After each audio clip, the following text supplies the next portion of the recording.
Yo, yo. I'm Jovan Buha, Lakers beat writer for The Athletic, and welcome to a breaking live Q&A. We'll be getting into your questions for sure, but the big news of the day, and I would argue the biggest news of the year, and this is in the same year that the Lakers traded for Luka Doncic, is the Lakers are being sold.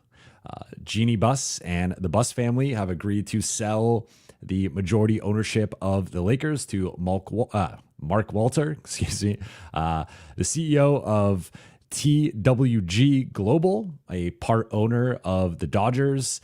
This is insane. That this is huge news for the Lakers. Shout out to everybody in the chat. Shout out to the late night gang.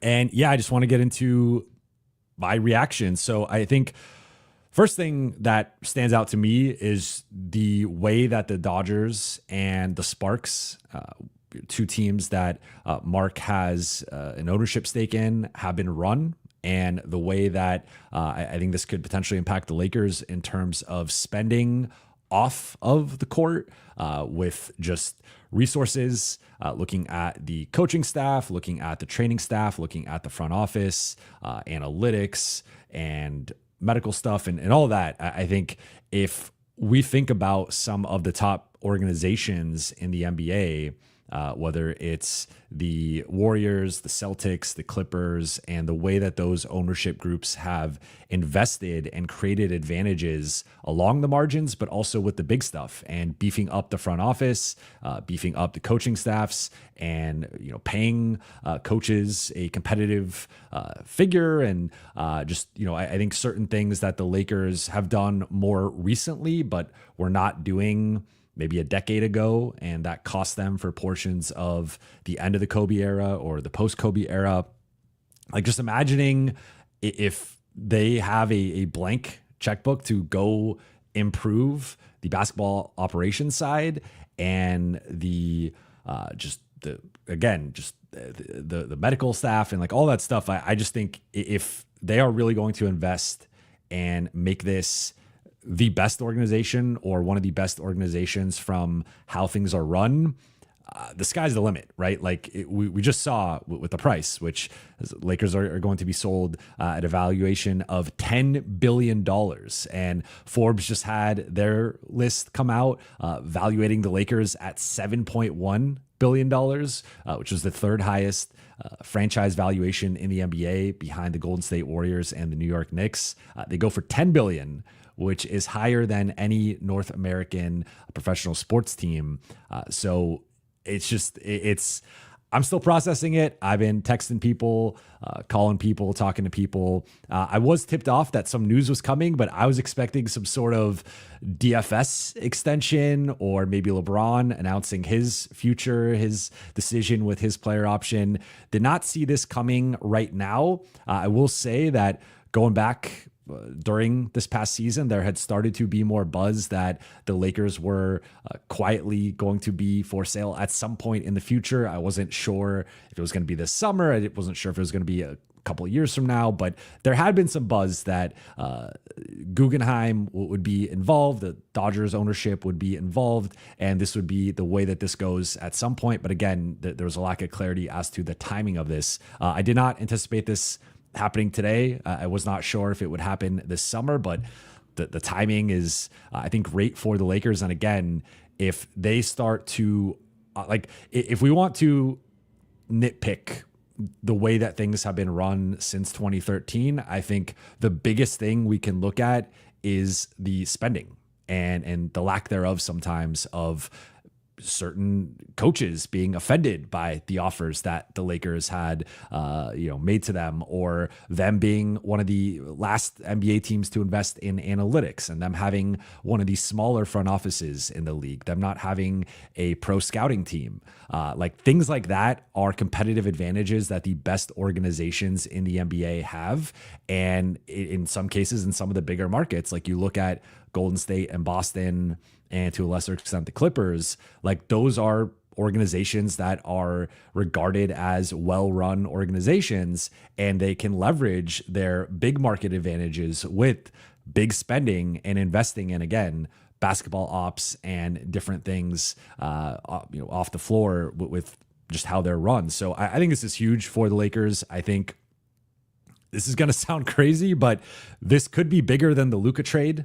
And of course, like, the players are the most important thing, and you could not be spending or investing as much and make up for it with the players you have on the court. But I think it always starts at the top. And to me, based on the track record that Mark is coming in with how things have been run and how things have been done, I think the Lakers can take that jump, can take that leap into being regarded as one of the best organizations in not only the NBA, but in sports, period. And if they make that leap, which I expect them to, we're talking about a juggernaut here of an organization. And again, if they had the pockets of the Clippers, the Warriors, the Celtics, like we just saw, they're selling for $10 billion. So just imagine just what this franchise, what this organization can turn into. Like, they're already, I would contend, the most valuable franchise in the NBA. I don't think the Warriors or the Knicks are selling for $10 billion. Could be wrong. Obviously, the franchise prices continue to go up. But I just think if you continue to invest and again, coaching and player development and medical and analytics and beefing up the front office and just improving the way that the franchise is run and operates, then I think the sky is the limit for this organization. And we could be talking about the Lakers again, sort of where we talked about them in the early 2000s to even late 2000s, early 2010s. But let's get into the Q&A here. I mean, again, my thoughts are, I think 10 billion seems to be more in line for me. I always thought that the 7 billion was a little low, and that's maybe by their calculations and however they quantify certain things, you come up with that $7.1 billion. The Lakers don't own crypto.com arena. So that's another factor compared to, say, the Chase Center or MSG. But that could change in the future. And again, I also think when, like, you can put a price on something, but when it's actually for sale, that price changes, right? And it becomes about actually negotiating and how much are you willing to pay for something, and valuating the Lakers at a $10 billion valuation, to me, just indicates how valuable this franchise really is. And I think most of us knew that already, but this is just a stark reminder of, I think the Lakers are in a different class compared to the rest of the NBA. They are the legacy franchise of the NBA. And, it's just, this is a big day for the Lakers. So, Shabugan, thank you for the super chat. We're so back. I agree. And I want to, like, one thing I want to be clear with is, while I think it's fair to be optimistic and, enjoy or see the upside with this move. Like, I want to be clear that I think the Lakers have improved as an organization from where they were in the mid to late 2010s. I think a lot of the criticism and flack that they took in not being run properly for a lot of that stretch, like, I think a lot of that has shifted this decade. So while they still have not been the deep pockets organization that some of the other top organizations are, they have not invested in the front office and basketball operations and the medical staff and all that stuff to the degree that some of the other top organizations have. I think things have been largely trending in the right direction. So I do want to acknowledge that. I also want to acknowledge how difficult this must be for the Buss family, right? Because this has been their identity. They've owned the franchise since 1979. So you just think about that in context, the past 46 years, that's a long time. And I think the Buss family, unlike some of the other ownership groups, are synonymous more so with their franchise, with the team that they own, more than like anything they've done away from the Lakers or away from basketball, right? Like a lot of owners coming in have built, they're coming from tech or, like they're coming from something else where they have built an empire and they are known in a different field for whatever it is that, venture capital, whatever. Now, back in the 70s, the Bus family was building a real estate empire, but really like they've become, because so much time has passed, it's been 5 decades almost, like they are synonymous with the Lakers and Showtime, right? And Kobe and Shaq and all that. And I think that on some level, you're getting the $10 billion, right? You're splitting that, or whatever the percentage ends up being, and however much they get based on that percentage. But like you're getting billions and you're splitting that among the siblings. And that's great, right? No one's going to cry tears for people making billions of dollars. But I think there is the human element of just like having your identity tied to this for so long. And I think it shows, I think it shows how much they actually love the Lakers and want the Lakers to succeed, that they are willing to sell them to an ownership group that has deeper pockets, that will be investing in them more, and I think taking them to an even higher level than they're currently at. So I want to give them, again, I know some people are going to be skeptical or sort of negative about that, of like, of course they're going to sell it for billions of dollars, that they're getting out at the right time. But I think when that is something you've grown up with and that is all you've known, I think it's easier said than done in terms of actually making that decision to sell the group. And like, you can't quantify what it means to be the Lakers owner, the Lakers governor. And Jeannie is reportedly going to stay on as the Lakers governor. I'm interested to see how that works, just because similar to like Mark Cuban in Dallas, like different situation, but he was supposed to be still in charge for the foreseeable future, and that did not, like, so I don't know if they're going to have something in writing. Obviously with the Celtics sale, Wick is supposed to be still in charge for, I believe, through like the 2027 season. So a couple more years, something like that. So I don't know if there's going to be like a end date with when or how long Jeannie remains the primary governor. But I think the ownership group shifting, like, naturally they're going to want to make some changes, and they're going to want to bring in some of their people. And I think we could see a real shift from where the Lakers are at now to where they're at in 2027, 2028, just in terms of staffing and resources and all that stuff. And I think that's really important in the modern game. And that's one of the things that can be a differentiator is, like, of course, the Lakers will always have their history. They'll always be in LA. They'll always have the iconic branding and purple and gold colorway, and like just the superstar lineage. And it's always going to mean something to play for the Lakers organization.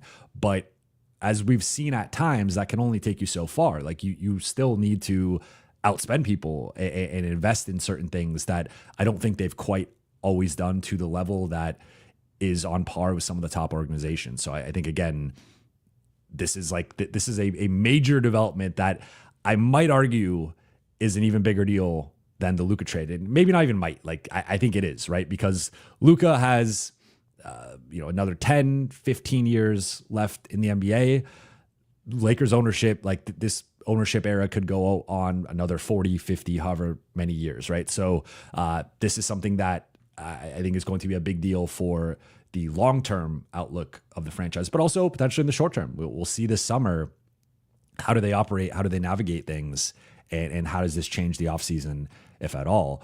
Sarah, thank you for the super chat. This plus Braun maybe retiring seems like good timing. I don't think LeBron's retiring. I will go back to the last Q&A that I did where I said that my gut reaction, especially once I saw the hashtag ad on LeBron's post, was that he was likely doing some type of advertisement, which he was for Amazon Prime and Prime Day, but that if it was some sort of announcement, it would likely be this is his final season, not that he's retiring now. So I still do not see LeBron retiring now, but maybe he does something in terms of announcing that he's only playing one more year or a couple more years, something like that. But timing is great. It is great to do this before the draft, before free agency, before the Lakers have to make some big trades and decisions.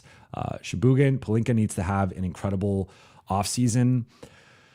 Yeah, I mean, I'm interested to see the fallout in terms of anytime you have an ownership change, there's like, we see the new owner syndrome, right? And that means that sometimes they make coaching changes, they make front office changes, they make changes to the roster. Like if you just think about it from a human perspective, right? You spend however much the final sale is going to end up. Obviously, it's on a $10 billion valuation, but we got to see the final, again, percentage of how much they are purchasing. And because remember, with a majority stake, you just need to own the highest percentage. It doesn't mean you have to own 50%, doesn't mean you have to own 50.1%. Like it's, you are the primary owner because you own the highest percentage. So we're not quite sure yet what that final number, or at least I have not seen that reported yet. So with that, context, I think if you're going to invest billions of dollars into buying an organization, and to a lot of these owners and billionaires, like these are passion projects. These are this is the toy store of life, right? It is sports, and owning a sports team. It's the pinnacle of being a rich person. You could argue. So if you do that, like, you're gonna want to have your imprint on it, and you're going to evaluate everything. So I would say, I agree that I think Rob needs to have an incredible offseason again, and there's probably some element of a blank slate with Rob. But I would also argue there's a blank slate with JJ, that there's a blank slate with Luka and Austin and LeBron and everybody, right? Like, there's going to be, from this point on, once this is finalized and the new ownership starts to just evaluate things and potentially make some changes, like, everyone, I think, is under the microscope of evaluation. So I agree that I think Rob had clearly had a pre-existing relationship with Jeannie, and had built up a certain amount of goodwill, and obviously presided over a championship and the Luka trade, and has some notable wins under his belt in terms of managing the franchise. But also, I think there's been several things you could point to in terms of criticism. And I think in general, just everything is up for evaluation. So I think he's someone that's going to be evaluated, as will JJ and his coaching staff and the key members of the roster. And we'll see what the fallout is in terms of where this ultimately goes. I don't anticipate any other big changes coming in terms of like the front office or the coaching staff like right now, but we'll see where, how things materialize over. Like, I do think they could benefit from having a bigger front office. Now, Pelinka was promoted to president of basketball operations. It's hard to put another person under him, but could you have a VP of basketball operations? Could you have maybe he's president of basketball operations and you have a new GM or something, like, and he's still the top dog, he's still the lead decision maker, but you have another big voice under him that is aligned with him and helping him make decisions. Like, I think that's a potential starting point, at least if I'm evaluating where things could go. But a lot, this just happened less than an hour ago, so a lot to unpack here. Glenn, thank you for the super chat. Thank you, Bus family. Does this mean that the second apron means nothing to the new ownership? LOL. Thank you for the super chat, Glenn. I wouldn't go that far yet, just because the second apron is punitive. I would assume that they'd be willing to spend into the second apron if it made sense. Like, when you look at Boston, for example, and having the starting lineup that they have, and just having the top 7-8 that they've had, if the Lakers had some of those players and those decisions to make, I think you like this ownership group. My quick read on it right now is they would be more likely to spend into the second apron, where I did not think the Bus family would do that. It was pretty much a hard cap for them at that second apron line. But again, I would just posit that the second apron is very punitive, and if you can avoid the second apron, I think that's the more shrewd way to team build. Now, again, depending on your roster, depending on where you're at competitively, you could argue that there are scenarios in which it makes sense to go into the second apron and penalties be damned. But I would say I still think the second apron is going to be something that they try to avoid, just because most organizations try to avoid the second apron. But if they have to go over it, if they have a championship level roster, I think it makes sense. Like, if this roster is currently constructed, I do not think it would make sense to go into the second apron. If they make some changes and the roster is a little bit different and that version of the roster makes more sense, I think you could argue that. Shabugan says, thank you for super chat. Respecting the buses is fine, but I hate that poorest owners in the league was somehow presented poor. They had more money available than they spent and lost plenty at the margins because of it. I think this is fair pushback. I'm not going to disagree with anything that you're saying. I wasn't even really going down that path in terms of how much money they had versus, like I said, I think they have mismanaged things at times. I don't think they've spent enough to be as competitive with the new landscape of owners. And I think we're now seeing that shift or we're going to see that shift. And that's an important change for the organization. So I agree. I think they could have spent more. And I think there were some losses at the margins because of it. I was more so making the point that, like, from an identity perspective, if you own the Lakers, like, I mean, again, when we're talking about like the best things in life, the best things of the world, like, I think owning the Lakers would be pretty high up there. I don't think there's many like better things. So having the self-awareness to acknowledge, like, we maybe don't have the spending power or the resource power that some of these other ownership groups have. And if we're critically analyzing like what's best for the Lakers organization, it's probably us selling the franchise. I think that takes self-awareness, but that also there's an emotional component to it that I think it's difficult to quantify, but I give them props for that, right? Because you also had to get all the siblings on board, or at least the majority, to get them to agree to this. So I think, again, it's easy to just be like, well, they're about to make out with each sibling hundreds of millions, if not billions. But there's just this emotional component, identity component that I think we have to factor in as well. Mike V, thank you for the super chat. Bill Simmons coined the term new owner syndrome. Will we get something like the Matt Ishbia effect on the Phoenix Suns? I don't think so.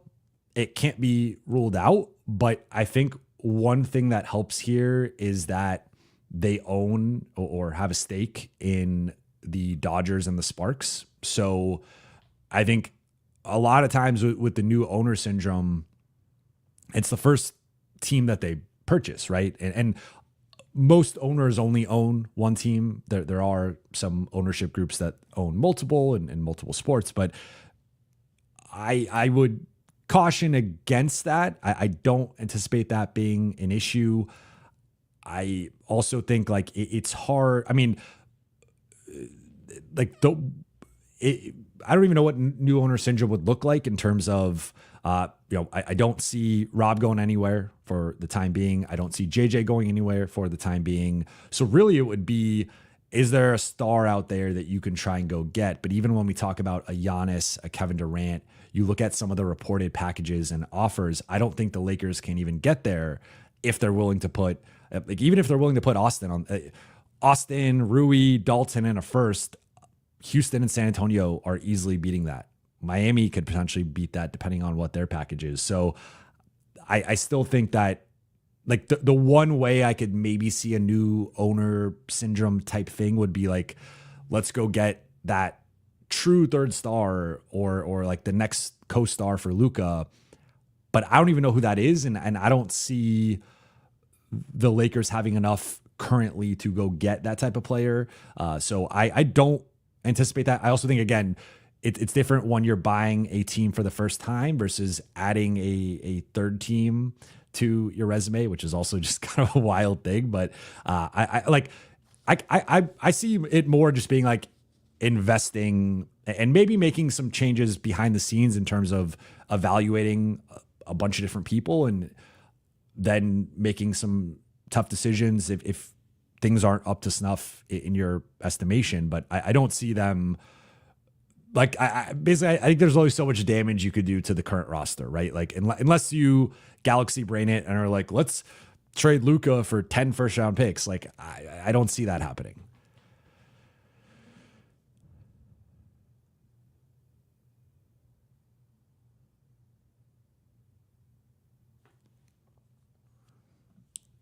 Madison, it's more likely Lakers part ways with AR or Rui now. I would say I would agree with that. I think with Rui, I was already getting to the point of just the more you look at the roster, it's hard for the Lakers to address the starting center and starting wing holes without trading Rui. It's partly a math thing, partly an asset thing. Like the combination of Gabe, Maxey, Dalton, and a first can only get you so much. You can theoretically plug both holes with that, but you probably got to split it at that point of some, Dalton is in one trade, the first is in another trade, and then Maxey is in one, obviously Gabe's in one, but like you got to find the right trade to, send that stuff out. I would assume it would probably have to be more like Maxey in the first and then Gabe and Dalton, something like that. But it's hard to make those two moves without including Rui. Now with Austin, I would say that he was a beloved, is a beloved figure by ownership, including Jeannie Buss. So I think she is such a big fan of his that I think by her, being in charge, that obviously makes it less likely he'd be moved. But, so I would say, could Austin be more likely to be moved now? Potentially, yes, but it also could be like 1% more likely or 5% more likely or even 10% more likely, which is like a notable increase, but not necessarily, I don't think it's like a huge shift, right? But could be wrong on that, but I think it probably went up by a little bit, but I still would expect him to be on the roster going into next season. Now, will there be the same loyalty come next summer or just longer term in terms of retaining him next to Luka? That I think that could potentially change here, but I think it's too early to speculate on that.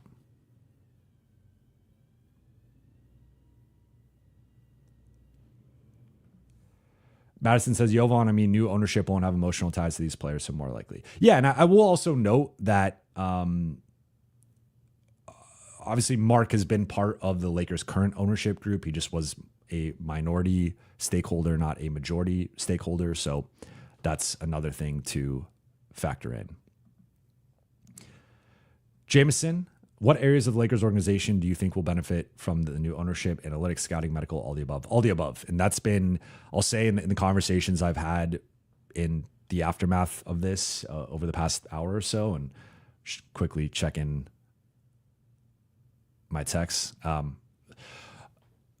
There's been nothing but glowing optimism about the direction of the franchise and where things could go. So I think it's all the above.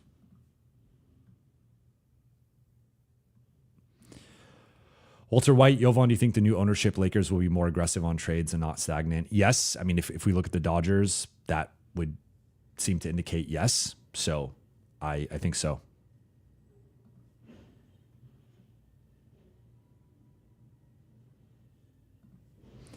Nico Harrison's burner. Jovan, sorry I couldn't make the meetup the other day. Santa Monica, just a little too far from me. LOL. Appreciate you making the last couple of meetups, and just wanted to give a shout out to everyone who did make the meetup.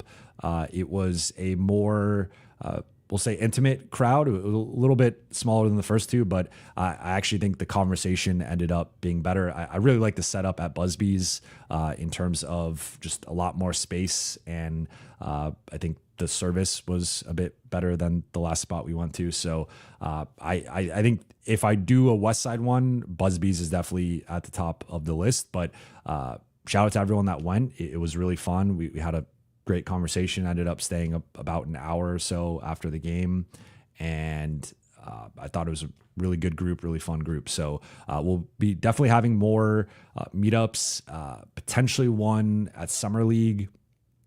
Going to be in New York in mid-July. So if there's some interest in doing a New York one, let me know. And yeah, we'll also be doing one in LA at some point, most likely next month.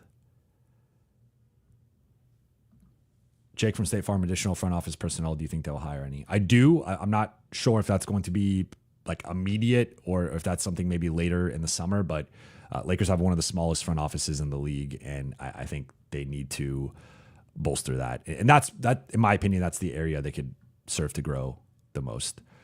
Mo Love, isn't Jeannie staying on? Yes, she's staying on as the governor,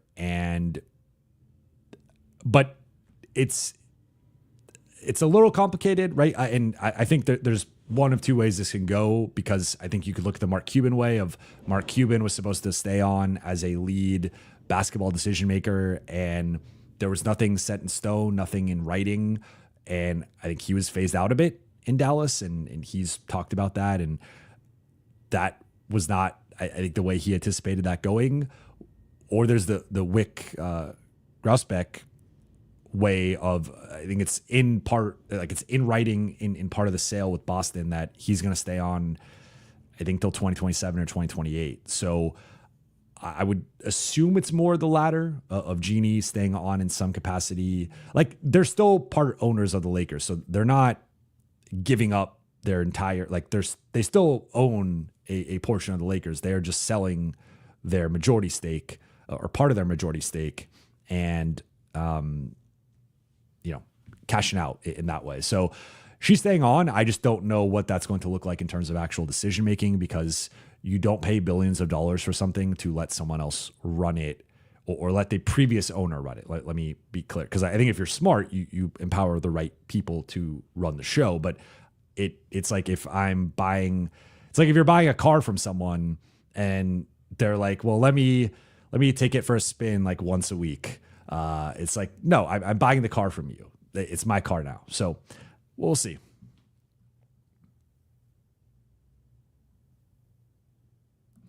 Craig says Walters also owns the Sparks. Yeah, I mentioned that earlier. He owns the Dodgers and the Sparks. L.A. Shout out Keone. If you look at the IQ they have put into the Dodgers front office and the current IQ of the Lakers front office, you would expect changes are coming. I would agree with that. I think that the front office is the area that they can grow the most, in my opinion. Jason Singh, is it possible for the second apron to get repealed when new CBA contract negotiations begin? It's possible. It's possible. I'm sure it's going to be a divisive topic with some ownership groups, because I still think the smaller market teams like it for the most part. I think the bigger market teams don't, but yeah.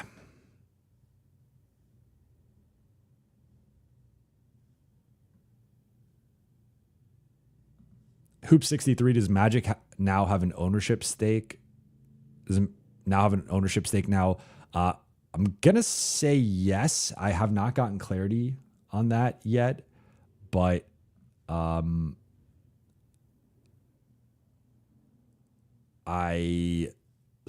just reading my text. I've not gotten clarity on that yet, to be honest. But I would assume, because he's part of the Dodger ownership group, that potentially.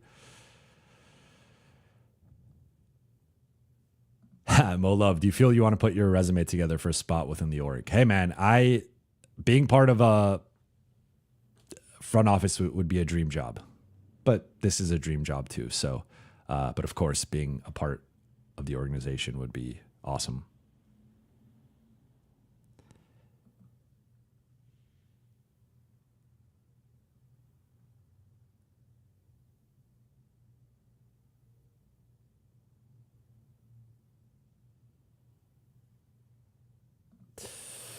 Raphael, could this be due to Family Feud? I don't think so.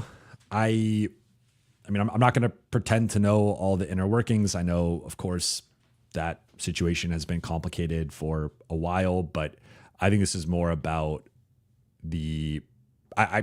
I'll say I think the Luka trade probably played a part in this in terms of boosting the Lakers' value of if you just think about having AD right now instead of Luka and like where the Lakers project to be later in the decade. Of course, I think there was an assumption that they were going to get that second star to pair with AD at some point and probably more the primary star and moving AD to like a secondary star role. But I think you can't really quantify the value of Luka and you know what that means.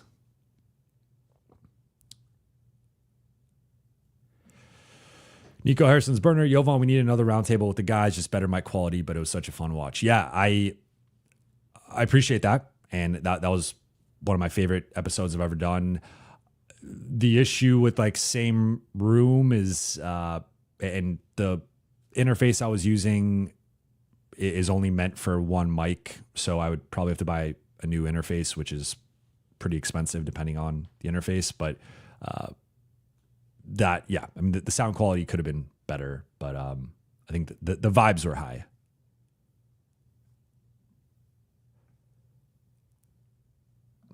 Luke, how does this affect Luka's chances at an extension? I think I've been saying, I think Luka's going to sign the extension regardless of this. So I think this only further confirms that. But I think the bigger factor is going to be what the Lakers do over the month or so between the draft and when Luka is extension eligible. And if they improve the roster enough, I think it's cemented. Even if they don't, I think he likely will resign. But yeah.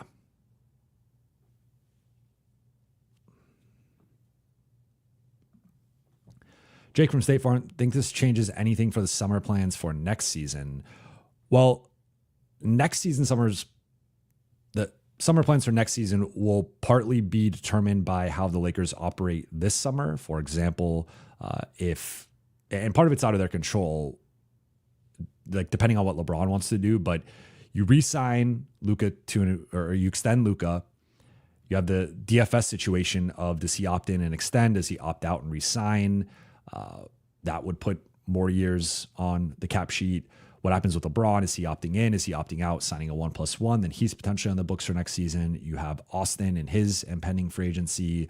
Then I doubt they extend Rui or Gabe or not Vando. I think it's Rui and Gabe are the two other extent. I think Maxi Kleba technically, but they're not going to extend him.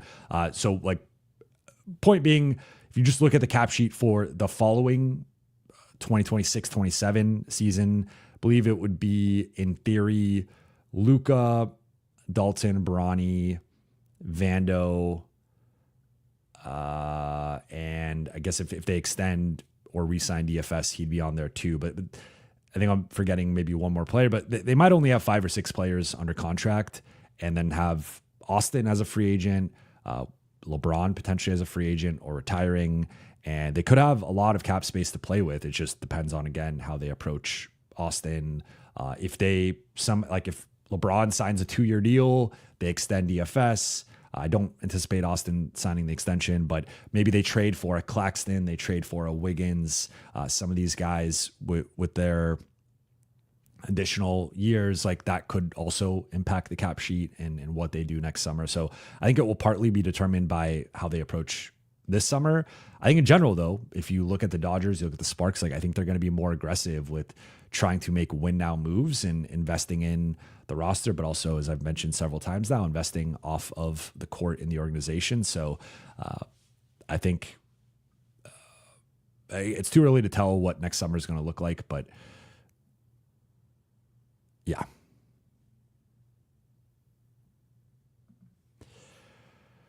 Jovan, hope I said that right. Probably butchered it. Jovan Buha. Appreciate you.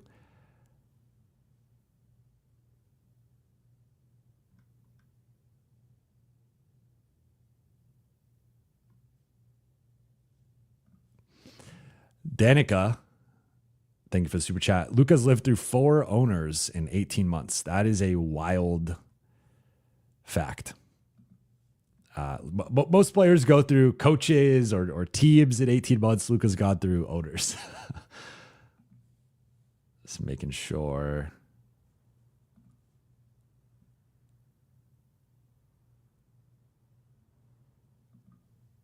I'm going to go in about 10, 15 minutes.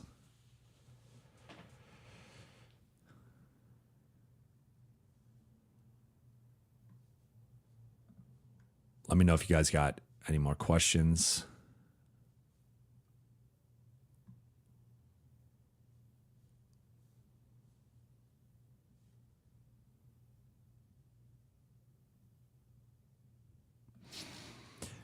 Nico Harrison's burner, thoughts on game 6 tomorrow, Jovan? I think it comes down to how healthy Halliburton is. If he is as banged up as he was in game 5 and seems to be entering game 6, I would lean Thunder.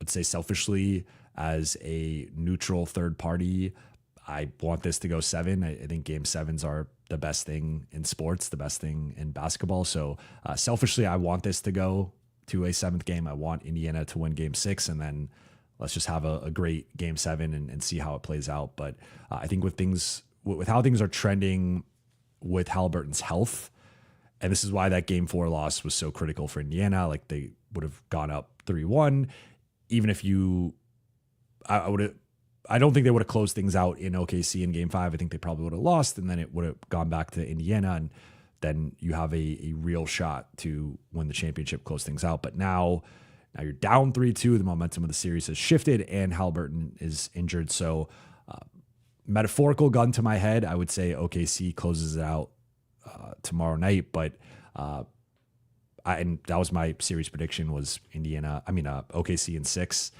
But before the Halliburton game 5 stuff, I was thinking it was going 7. I've now shifted that to 6, but yeah, I would lean OKC closing out. Jake from State Farm, thanks Buha. I woke up middle of my nap, saw this news and saw you were on. Had to see what you were saying. I'll listen later for sure. Thanks Buha. Appreciate you. Matthew, hi Jovan. First time talking to live. What up? Welcome to the late night gang.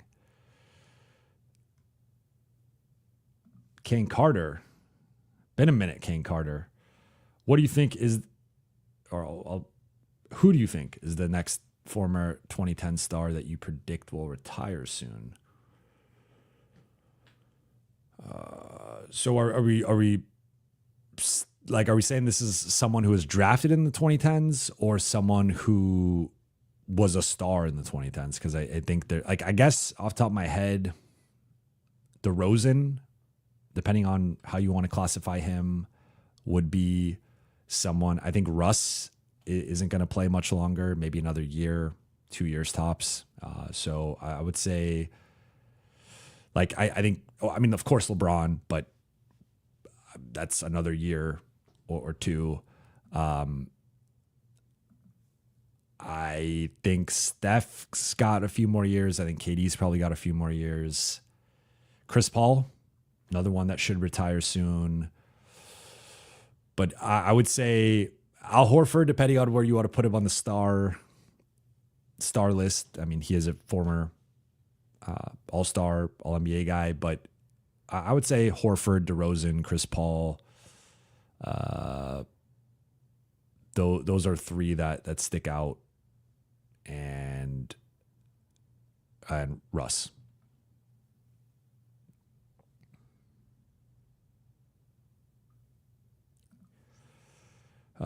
Quick thoughts on Sam Merrill's a free agent target, cheap and good. For a vet minimum, I'd be open to it. I would not spend the taxpayer ML. For me, if it's a taxpayer MLE guy, it needs to be a center or it needs to be a good wing, more of a defensive wing. So I like Merrill, but I would say it would have to be a vet minimum.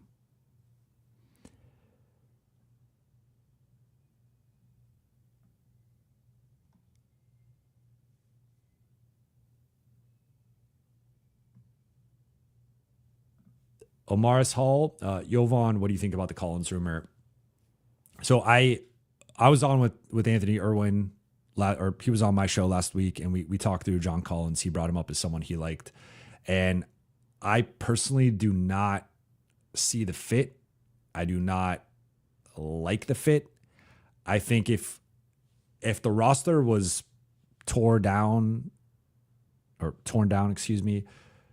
the studs, and it was just Luka and Austin or just Luka, whatever, you could talk me into John Collins making sense as an athletic four. I compared him to, could he be an Aaron Gordon type, like Aaron Gordon light? He's nowhere near the defender that Aaron Gordon is, but I think Aaron Gordon had a certain perception, had certain limitations based on his stint in Orlando, right? As trying to be the guy there. And I think he needed to take a step back offensively and focus more on the defense and the rebounding and being the dirty work guy. That's exactly what he did in Denver. He's been a perfect fit there. And I think at times was their second best player this postseason run. And even the last few years has had stretches where he's their second best player. So John Collins is not as good as Aaron Gordon, and they're slightly different players, just to be clear, but like he is in the mold of that tweener 4-5. I think offensively, I could see the fit with his athleticism, ability to be a rim runner, pick and roll threat with Luka, 40% 3-point shooter last year, has the juice and the scoring chops, I think, to fit in well. I think the bigger issue, and this is one that I've been hammering on for most of the offseason, is just the defensive positional versatility, where he's a 4 or a 5.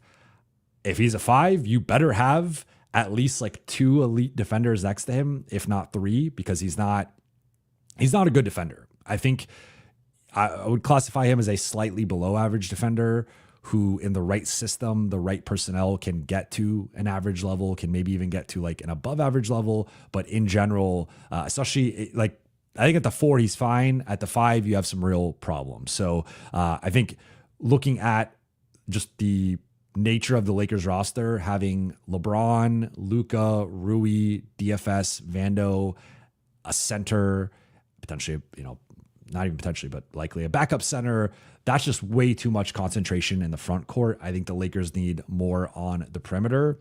And while some of these guys, like of course, Luka's a point guard on offense, DFS and Rui can play, even Vando and LeBron, like they can all play the 3 on offense, but asking those, Vando is a little bit different because he can guard some wings and guards, but like Rui's at his best at the 4, LeBron's at his best at the 4, or sometimes the 5 in small ball looks, DFS, same thing. So I think the Lakers, and even when ranking Collins to some of these guys, like DFS is a better defender, Vando's a better defender, LeBron's a better defender, I think Rui's a better defender, or it's at least close.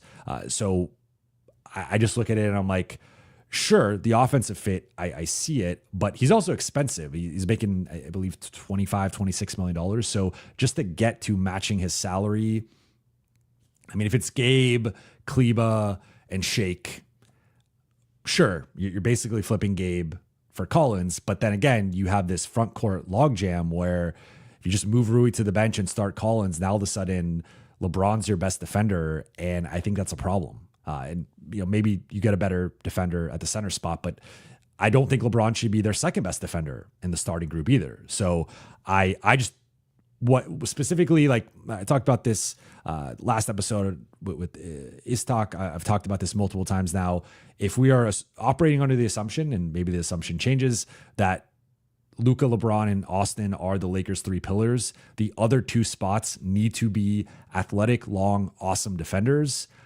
Collins is athletic, he's long, he's not an awesome defender. So I think, again, in a different world where you have a certain center, a certain wing, and Collins at the 4, that makes some sense. But as long as LeBron, Rui, and DFS are on the team, and even if you got rid of Rui or DFS, I still don't love the fit. So I'm skeptical of that. I also think it's interesting it came out from the Utah side, not from the LA side, but I think it might just be Utah posturing to get Collins some more value.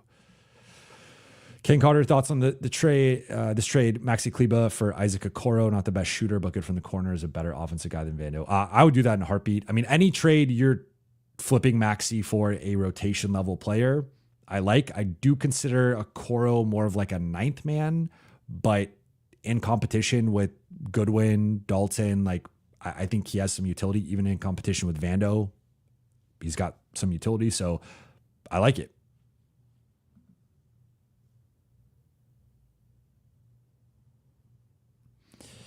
Amy says, I don't know if you had answered this already, but do you think Magic talking about Luka's conditioning had anything to do with the Bus family selling majority ownership of the team? No, I don't think so. I thought those comments, to be honest, were a little weird because Magic is supposed to be, he is one of the faces of the Lakers franchise, right? Regardless of how things ended with his tenure as president of basketball operations. So, like, he's arguably the greatest player in franchise history. He's got a statue. He will always be. He's a Laker legend, NBA legend, and I know he's become a bit of a meme because of his tweets and the very basic analysis with his tweets, but he's like, his voice still carries weight. I think people take what he says, and especially when he's talking about the Lakers and their players and their stars, like that still matters. And for him to come out, I don't want to say against Luka, I think that's framing it too strongly, but to have some real criticism of Luka, I thought was interesting, especially in a summer that Luka has a decision to make about his potential future with the Lakers. But I don't think it had anything. I mean, I don't know. I don't want to say it had nothing to do with it. Like, maybe Magic is going to have more of a voice now, and maybe he will apply that pressure.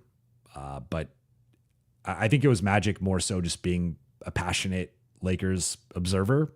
But yeah, it was interesting though. Large Laker fan, is this a good move for the Lakers' future? It's a great move for the Lakers' future. I said earlier, and I'm going to repeat it, I think it might be bigger than the Luka trade. And again, I say might, but it probably is.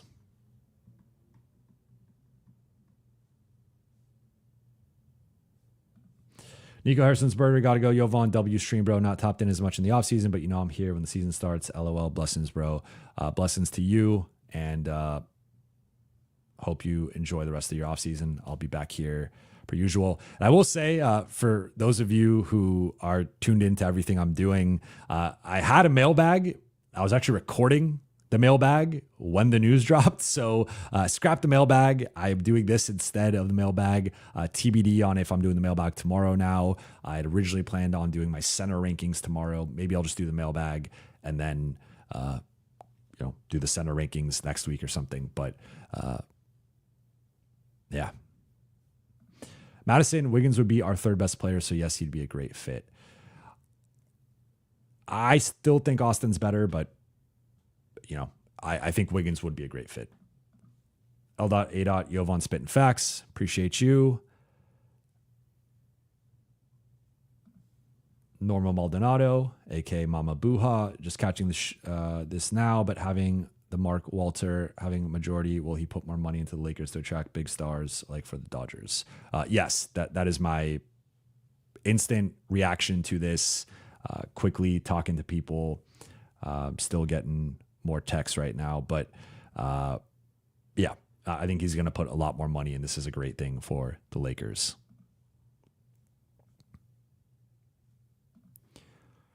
Zach Roberts, thank you for the super chat. JB, what department has the biggest impact with the sale? I would say the front office, basketball operations. I think that's the area the Lakers could stand to grow the most in, just literally in terms of growing the department, getting bigger, having more voices, having more experience in there. And I think a greater diversity of voices, and not just people who have had ties to the organization for a long time, right? Like I think sometimes you need to take a step back and look at things from a different perspective. And I think they could use a little bit more outside perspective within the front office.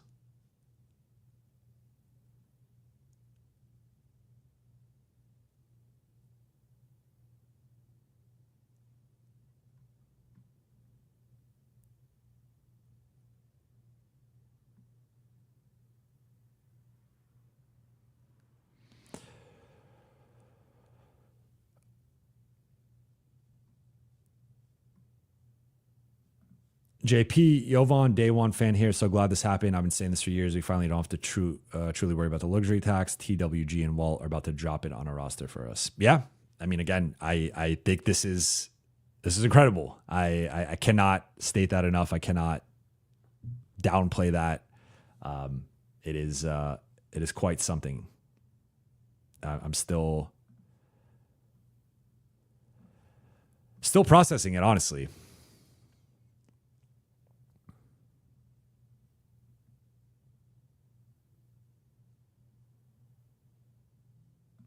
East Coast Laker fan, Mark Williams or John Collins, which trade would you make? Between these two, I would trade for Mark Williams.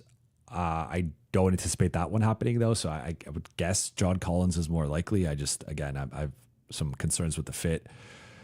Val Milton Funk, thank you for the super chat. The Lakers have a more long-term view in team building with the new ownership. If how the Dodgers are run is any indication, I think so. The second apron really prevents throwing more money at players. Again, it's a little bit too early to tell. I don't think we quite know their perspective yet. I wouldn't be surprised if there's a press conference at some point here, and maybe we'll get to ask Mark some questions, and that would be great. So I think the second apron is going to be a factor. It's a factor that you don't have to deal with in baseball, but I think there are ways to navigate it, and sometimes you just gotta punch through the wall. I Am King says you don't see Mark Williams trade likely. It already happened. TF LOL. And says the dumbest take I've ever seen LMAO. I would point you to the Charlotte Hornets statement after the Lakers rescinded the trade. They went at the Lakers pretty hard, and I think there's bad blood there between the two sides. So I don't see, like, you would have to mend those fences. So I think just because the trade happened, you also have to remember the Lakers rescinded the trade and did not want Mark Williams. So I think you are overlooking a couple of big things. And you said you're about to leave. I mean, if that is your analysis, then yeah, good riddance.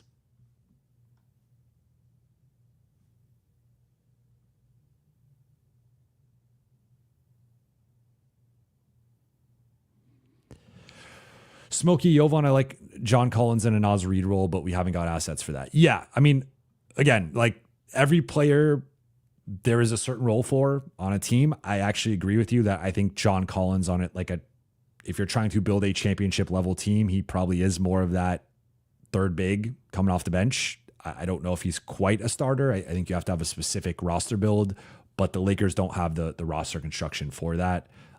Like technically you could trade for him and then move him to the bench, keep Rui in the starting group, but I think if you're trading for Collins, you're likely starting him. And yeah, they just don't have the roster makeup for that.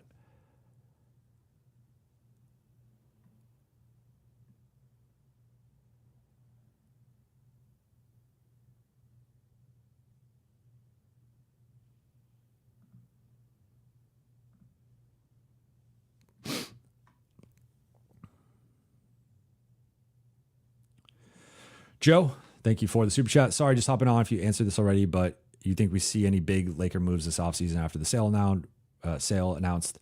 Maybe swing for the fences for another star or package of players. I don't, to be completely honest, like I had some quick conversations and then popped on here, so I don't have as much clarity, and I think it's probably too early to know which way things are going to go. That's something I'm going to be working on the next few days, couple of weeks as we go into free agency. My quick read would be probably not. I think it's going to be more internal evaluation and bolstering the current foundation. The Lakers are still, I think, relatively limited in terms of, like, again, if you want to put, so LeBron, you're not trading Luka. LeBron has a no trade clause, and I don't think they're trading him either, but just even if they wanted to trade LeBron, no trade clause. If you want to put everything else on the table, and we're talking Austin, we're talking the one tradable pick, Dalton, Rui, even that combination, I don't think gets you, like Austin, Rui, Dalton, first does not get you Giannis. I don't think that gets you KD. Like maybe it gets you in the KD conversation, but that's a whole other thing about, do you want to be in the KD business and like how are you building that roster and all that stuff. So just looking at the market, like could it get you in the conversation for Jaren Jackson Jr.? Maybe, in like that could be a real thing, but I think there's just a limitation there based on the Lakers not having a lot of attractive young players and also not having a lot of picks. So I think there's only so much they can do with the current assets, even throwing Austin into the mix. And so could they be more aggressive with I think what we could see is I've been talking about, they got Rui, Gabe, and Kleba as the 3 expirings. They got the first round pick. They got Dalton. Could they be more aggressive in making a trade or two with those 5 assets? Yes, I think that is more likely.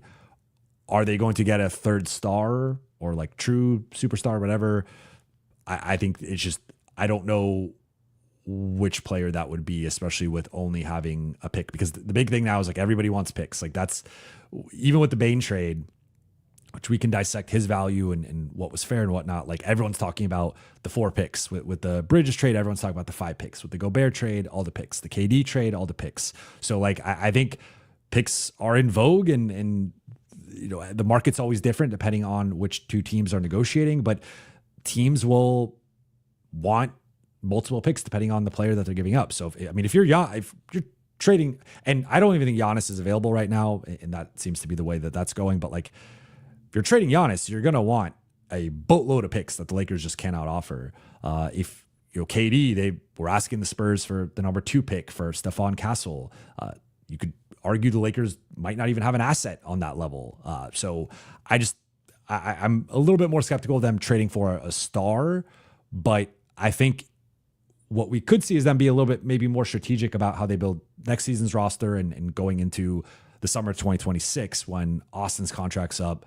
There's a lot of, they'll have some cap space. There's a lot of attractive free agents that summer. So we'll see. But I think big changes will come. It just might be more off the court than on the court, at least in the short term. Long term, I think the trajectory is, again, incredible. I see some of your comments, and there are topics I'd love to touch on. I'm going to stay away from, but just know I see some of these comments. I agree with them. I can't touch some of them. East Coast Laker fan, new subscriber. Appreciate you. Thank you. I don't know if this is I's or L's, but a bunch of I's or a bunch of L's. W2TF just happened. I'm with you, man. I'm with you.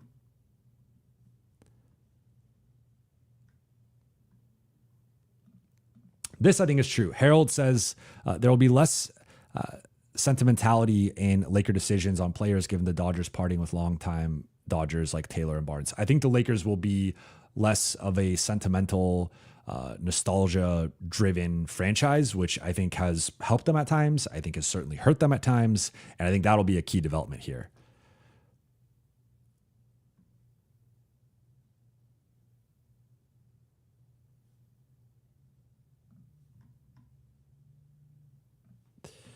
Matt Green, Jovan, if you could trade for any center to pair with Luka, who would it be?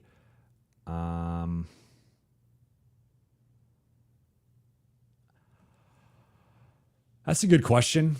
I mean, can I say Nikola Jokic? Is that possible? I mean, I'm pulling up NBA depth charts just to make sure I'm not forgetting anybody. I do think Claxton, Jared Allen, Derek Lively, Jalen Duren, those are some of the, I would say, more realistic possibilities to varying degrees that I would present. I think Miles Turner would be a good fit. I think Laker fans are not going to want to answer this or hear this, excuse me. I think Zubats would arguably be the best fit or right up there. And that was something that we talked about in the yesterday's pod with Istok. Hartenstein, I like, and I would say Walker Kessler. So I would probably go, if I had to do a top three of like, I'm trying to be relatively realistic because, of course, you're not getting Jokic at least right now. Kessler. I mean, I don't think Zubats or Kessler is realistic, but I would probably go Zubats, Kessler, Lively. Those would probably be my top three, with honorable mentions to Nick Claxton, Jared Allen, and Jalen Duren. I think those would be the 6 guys that I would want the most.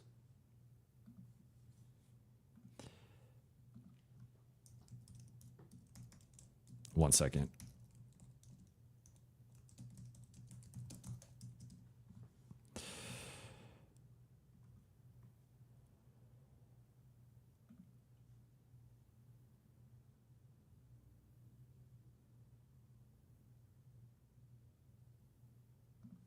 MJ, Jovan, do you think the Lakers will try to get another 2025 draft pick via trade? This is a good question because the Lakers have tended to try to purchase late first, early second round picks.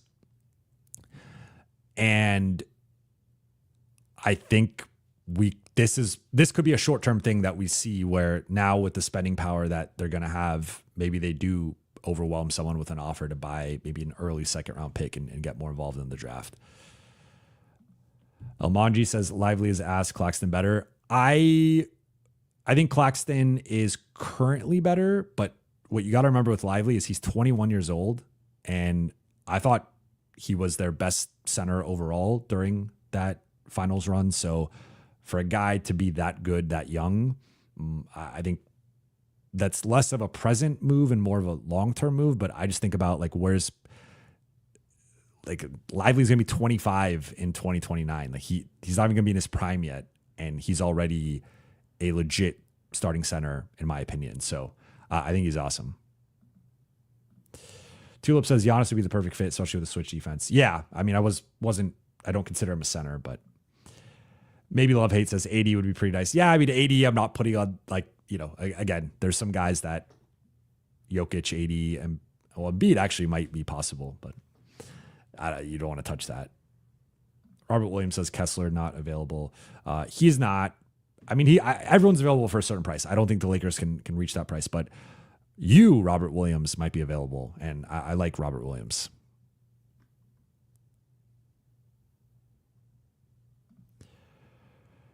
Mo Love, offer AR no trade clause to sign extension.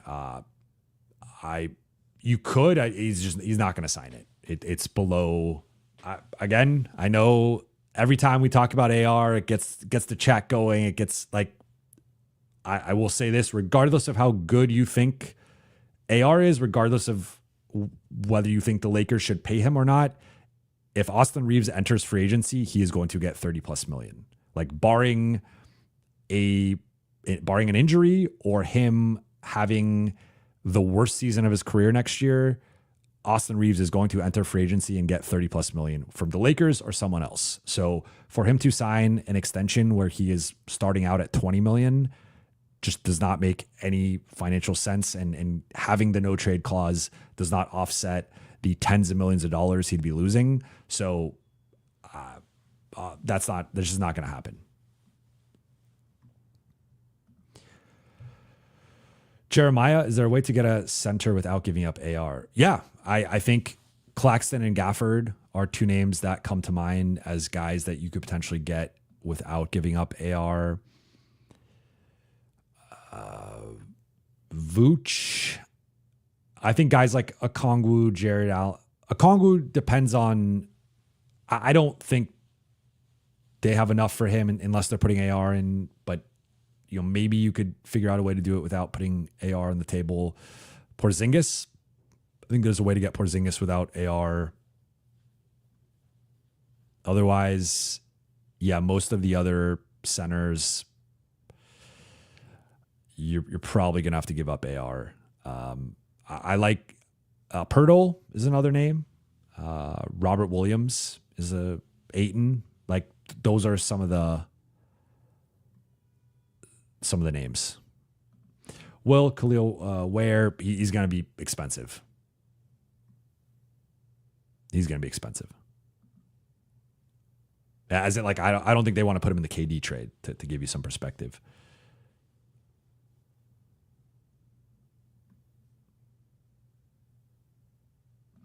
RoboCop, considering LeBron's relationship with Jeannie and now she's gone, does that mean Bronny is now also expendable? I don't know. I don't think. I think Bronny is safe, and I think LeBron will have a good relationship. KB Huff 830 plus from who? Well, I think he's going to get the 30 plus from the Lakers, but there will be teams that pay him that. You guys can clip if look, you could clip this, and if I'm wrong and Austin signs the extension, or if he gets $20 million next year, please clip this. Please post it on X, post it on Instagram, call me out. But I'm telling you what's gonna happen. I'm just telling you what's gonna happen. Jeremiah, thank you for the super chat. 5 players you wish never left the Lakers or were traded. Well, the first 2 that come to mind easily are Ivica Zubac and Alex Caruso. I'm going to focus more like recently. Those 2 come to mind. I think this version of Malik Beasley would be very helpful for the Lakers off the bench as a 6th man microwave scorer type, floor spacer. I think those are 3. I mean, Malik Monk also checks that box. He had the year he had on a minimum deal and went on and has become one of the best 6 men in the league. I don't know if you'll allow me to throw in like trades that probably shouldn't have happened, but like the Lakers trading Jaden McDaniels. I mean, I guess actually that just makes me think of KCP. So I'll say Caruso, Zubac, and KCP, I think are the 3 biggest mistakes of the last 5 years in terms of guys that the Lakers let go. But I would also throw in Malik Monk and Malik Beasley. Now, Monk, again, like there's legitimate reasons for Monk and Beasley. Beasley didn't have a good tenure, though you could argue the Lakers should have kept him for his contract to try and flip him. Monk was just a money thing where like the Lakers could only pay him so much, and he needed to expand his wings.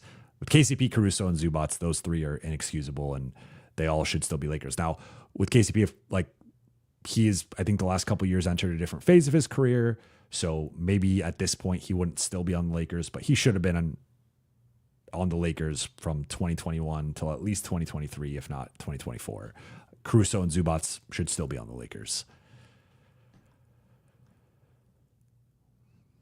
You know what? I don't even know how I forgot. How did I forget Max Christie? That's Max Christie. We'll take Malik Monk off, put Max Christie on.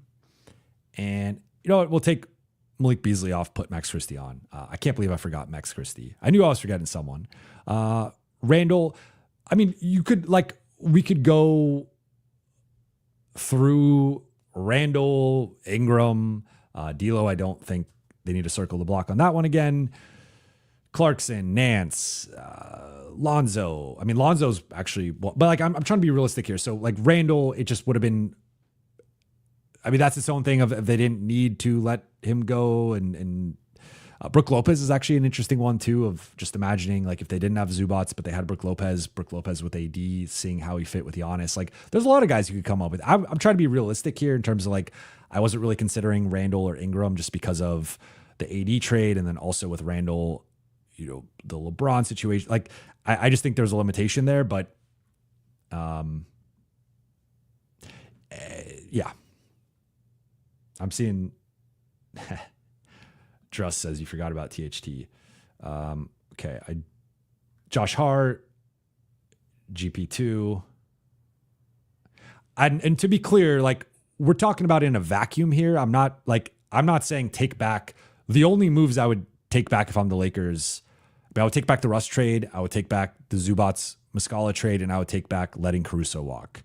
All these other situations, and I think they mishandled the Beasley situation, but like Monk again was out of their control. He outplayed his contract. They couldn't pay him. Max Christie had to be part of the Luka trade. Josh Hart, those guys were part of the AD trade. So you don't take back those trades. I was more so just speaking in a vacuum of if you could wave a wand and get some former Lakers back, like who would fit. All right, I'm going to wrap here because I actually have a haircut to go to. But please be sure, if you guys have not done so already, if you're new here, please consider subscribing to the channel, checking out some of my other content. For those who are frequent listeners, watchers, please be sure to like and comment. Still working on that mailbag. So again, it was supposed to be coming out today, but life has an interesting way of working out, and there are some bigger things to talk about. So to wrap my 20-second take, like, this is great for the Lakers. This is, I think, going to change the trajectory of the franchise, and we are soon going to be viewing them in the same light of franchises like the Clippers, the Warriors, the Celtics, these big market behemoths that have invested in their basketball operations, medical staff, analytics, scouting, all that stuff, invested in their coaching, invested in their rosters, spending into the second apron, and making big, aggressive win now moves. So I think this is a great thing for the Lakers, and I think that the future is very bright in LA moving forward.